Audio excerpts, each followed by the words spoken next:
Hi, good afternoon. This is Kaiser Bari from बारी law associate. आज का जो हमारा इमिग्रेशन टॉपिक है जिस पे मैं बात करना चाह रहा हूँ, that's very important for those children who are living abroad and their parents are living inside the UK. So उसमें है क्या? Children and entry clearance, sole responsibility or a serious or compelling circumstances and article 8 जो है, इसके ऊपर मैं बात करना चाह रहा हूँ।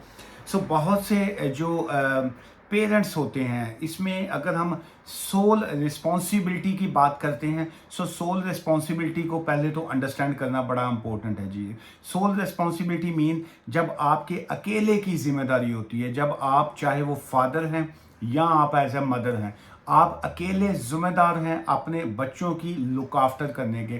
सो then that's called sole responsibility. अब इसको अगर हम थोड़ा सा डिफरेंट एंगल में अगर इस केस को देखते हैं या इस पॉइंट को देखते हैं, सो इसको मैं इसको समझने के लिए एक मैं आपको एग्जांपल देना ये चाह रहा हूँ कि आपने एक शख्स से शादी की, आप पाकिस्तान में रहती हैं, आपने या इंडिया में जहाँ पे भी आप रहती हैं, आपने उस शख्स से शादी की जो यूके बेस्ड है, और लेकिन आपके ऑलरेडी जो था कोई बेबी जो है या बच्चे आपके ऑलरेडी थे, आपकी प्रीवियस मैरिज से थे, या आपकी डिवोर्स हो चुकी हुई है, या आपके हस्बैंड की या वाइफ की डेथ हो चुकी हुई है, लेकिन आपके पास क्या सोल रिस्पॉन्सिबिलिटी उस बच्चे की है?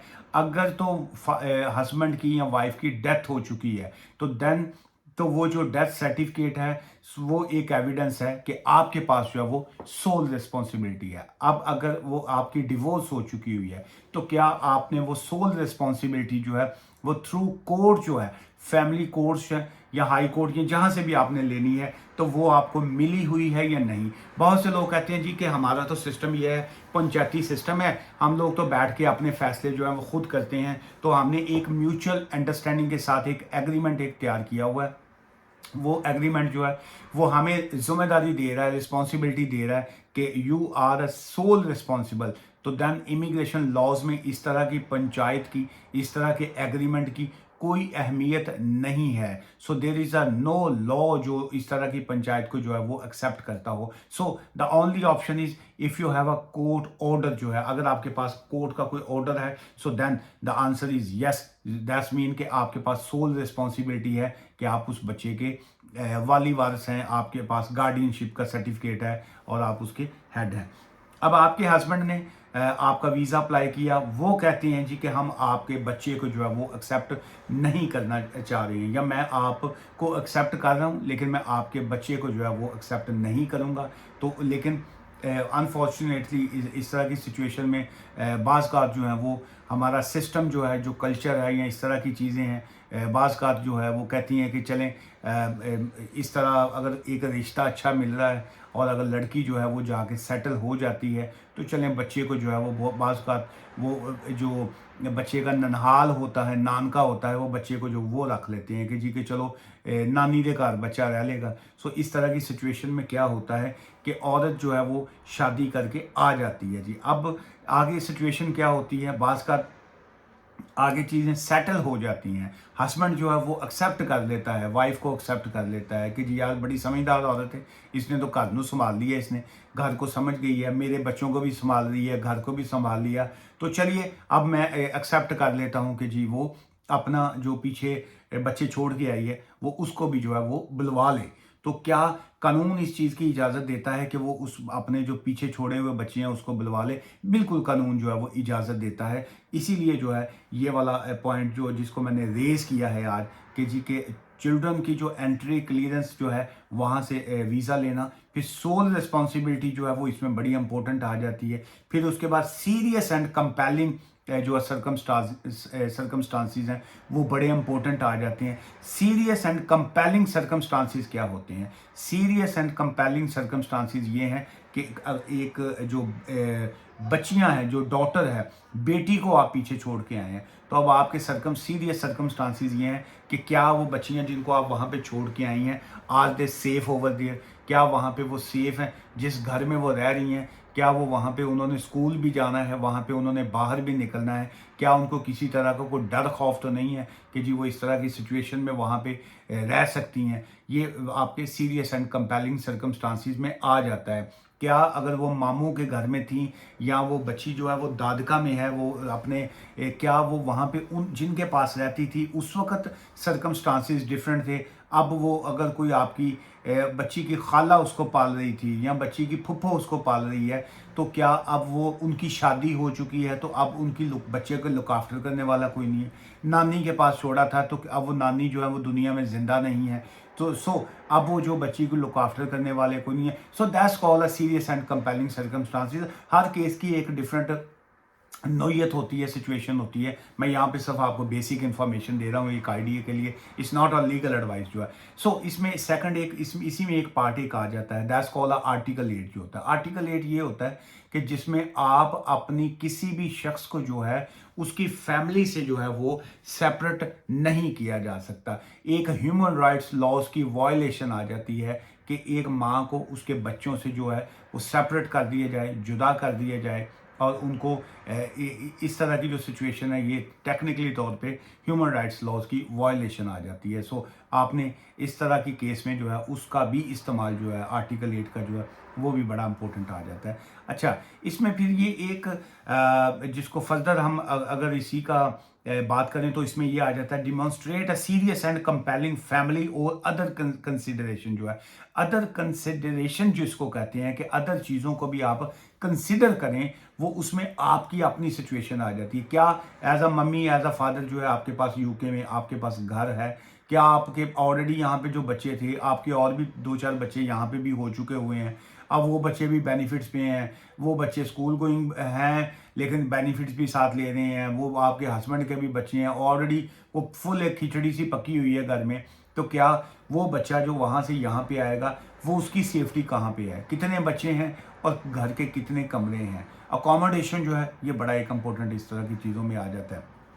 फिर इसमें फर्दर जो इसमें लॉ में आ जाता है कि क्या सेक्शन 55 जो होता है, the relevance of section 55 and the best interest in the child entry clearance cases जो है वो बड़ा इंपॉर्टेंट है। ये जो चाइल्ड बेस्ट इंटरेस्ट है, ये चाहे गार्डियनशिप का सर्टिफिकेट मिला हो वहाँ पे बड़ा इंपॉर्टेंट होता है। ये जब वीज़ा आप अप्लाई करते हैं एंट्री क्लियरेंस ऑफिसर ईसीओ के पास, वहाँ पे चाइल्ड जो इंटरेस्ट है वो बड़ा इंपॉर्टेंट होता है। यूके के अंदर जब बच्चा चाहे कॉन्टैक्ट ऑर्डर आप ले रहे हो या आप बच्चे का किसी बच्चे की बेस पे वीज़ा ले रहे हो या बच्चे को यहाँ पे अपने पास रखने के लिए सिचुएशन देख रहे हो, तब भी जो है ये चाइल्ड इंटरेस्ट जो होता है वो बड़ा इंपॉर्टेंट होता है। सो सेक्शन 55 जो है that's the best interest for the child जो है ये कंसिडर किया जाता है जब आप बच्चे का वीज़ा अप्लाई करते हैं कि जी के देखिए बच्चे का जो इंटरेस्ट है वो इसी में है कि अगर वहाँ पे बच्चा जो है वो सेफ नहीं है, वहाँ पे बच्चा सिक्योर नहीं है, बच्चे की वहाँ पे एजुकेशन के इश्यूज़ हैं, बच्चे की वहाँ पे मेडिकल के इश्यूज़ हैं।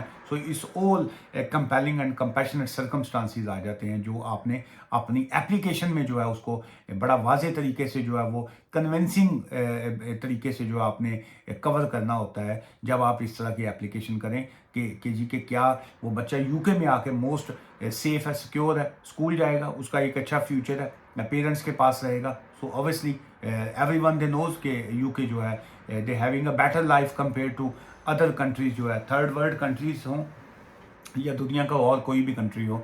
सो ऑफकोर्स जो है वो यूके जो है वो most educated and human rights के हवाले से जो है वो एक टॉप कंट्रीज़ में आता है। एंड यूके जो है वो एक साइनिंग अथॉरिटी है, एक सिग्नेटरी है फॉर जो ह्यूमन राइट्स के हवाले से कि जहाँ पे ह्यूमन राइट्स की वायलेशन होती है, जहाँ पे ह्यूमन राइट्स कानून को तोड़ा जाता है, यूके जो है वो सबसे पहले खड़ा होता है कि जी के आप किसी के भी ह्यूमन राइट्स को वायलेट जो है वो नहीं कर सकते हैं। मैं चूँकि ह्यूमन राइट्स का वकील हूँ, सो इसलिए मैंने हमेशा ह्यूमन राइट्स की बात की है, चाहे वो ह्यूमन राइट्स आपके वायलेशन इंटरनेशनली हो या आपके यूके में रहते हुए आपके ह्यूमन राइट्स की वायलेशन हुई हो। So you have a right के जी आप ह्यूमन राइट्स की जो है वो एप्लीकेशन फाइल कर सकते हैं। There are lot of human rights जो हैं, बहुत ज़्यादा ह्यूमन राइट्स हैं, बेशुमार ह्यूमन राइट्स हैं, लेकिन बहुत से ह्यूमन राइट्स जो हैं वो हम लोग बाज़ का डिस्कस नहीं करते हैं। बहुत सी ह्यूमन राइट्स की बात करते हुए हम लोग शर्माते हैं। वो कहते जड़ा शर्मा गया, जड़ा वो घबरा गया, वो अपने राइट से जो है वो रह जाता है। जो डर गया सो मर गया। इसलिए आप अपने ह्यूमन राइट्स की वायलेशन या ह्यूमन राइट्स के हवाले से डरा ना करें, घबराया ना करें। बहुत से लोग जो हैं, बहुत सी जो फीमेल्स हैं वो लेस्बियन होती हैं, वो डरते हुए, शर्माते हुए, घबराते हुए वो बात ही नहीं करती हैं।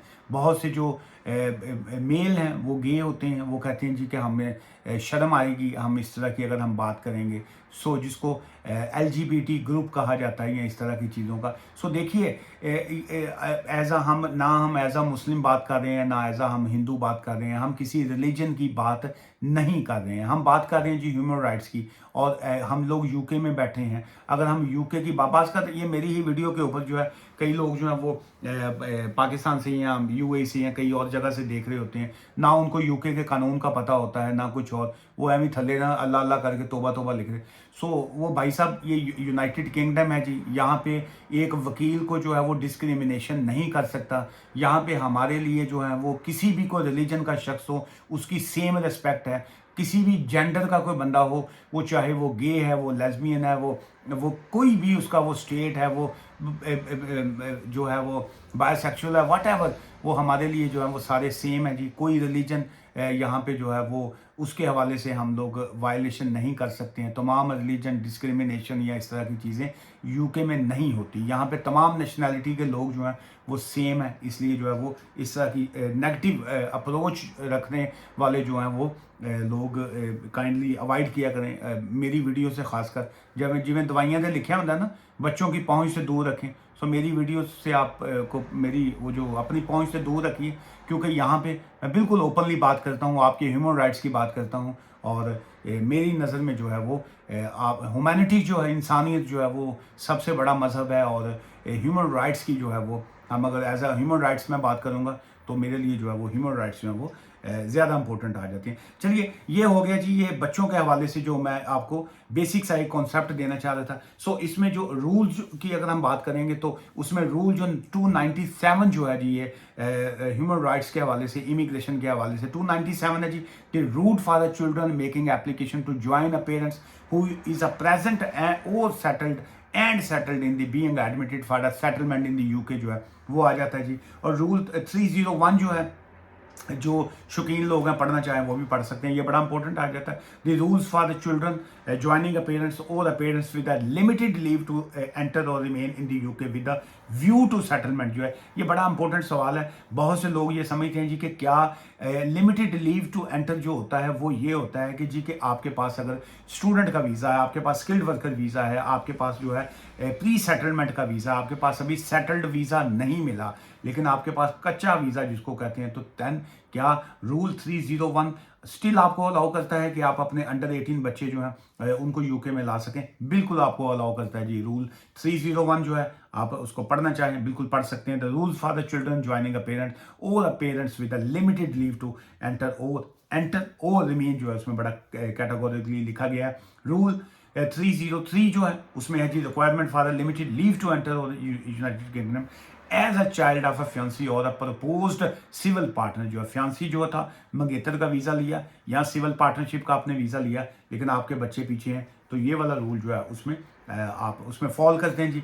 और रूल 303A जो है उसमें आ जाता है जी, requirement for a limited leave to enter the UK as a child of a fiancee जो है उनके बच्चों का जो है। रूल 304 एंड 309 जो है इसमें बड़ा इंपॉर्टेंट है जी। These rules are for children born in the UK who are not a British citizen. जो है, जो बच्चे यूके में पैदा हुए, उनके माँ प्यो, उन्होंने अम्मा अब्बा जो हैं वो ब्रिटिश सिटीजन नहीं थे, देन बच्चों के क्या रूल्स जो हैं वो आ जाते हैं जी।